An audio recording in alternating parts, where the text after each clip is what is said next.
السلام علیکم.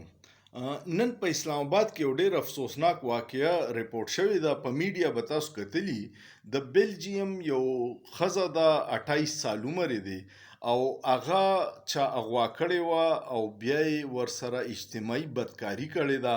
بیا یې وله لاس او خپې تړلي او په اف 6 علاقه کې پرېښې ده. چې چا لیدلې ده نو پولیس ته کال کړی دی، پولیس راغلي دي او هغې نه چې بیان واغستو بیا یې هغه پیمز هسپتال ته منتقل کړی. نو هغې وی چې 15 ورځې راسې زه بنده کړې وم او ما سره یې جنسي زیاتې کړې دي.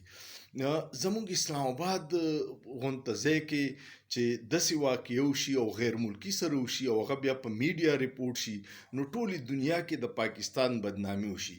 زموږ انتظامیه او پولیس چې دي نو هغه بدقسمتۍ نه حکومت د سیاسي انتقام دپاره د خلکو خلاف استعمالي. کو امن و امان ته توجه ورکړه نو دې سره به د ملک نیکنامي موشي او داسې بدنامۍ نه به موږ بچ شو.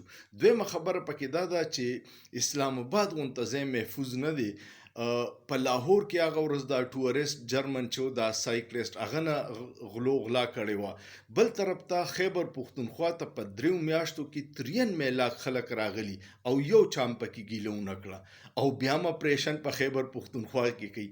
اپریشن خو پکار په اسلام آباد او په لاهور کې دی ځکه چې دغلته د چا جان او مال محفوظ نه دی او غیر ملکیانو سره چې وشي نو د هغې اثر انټرنیشنلی ډېر سیوا لاړ شي.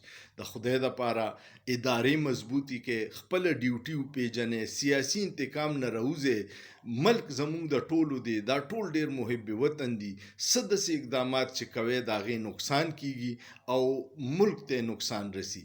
نو د چا په دشمنۍ کې سیاسي انتقام کول او بل طرف ته د امن و امان دومره خراب صورتحال چې اسلام آباد غونته ځای کې خلک محفوظ نه دي نو په دې ملک باندې رحم وکړئ. ستاسو څه خیال دی؟ سوچ پیو کې په سوچ کې څه ګناه نشته.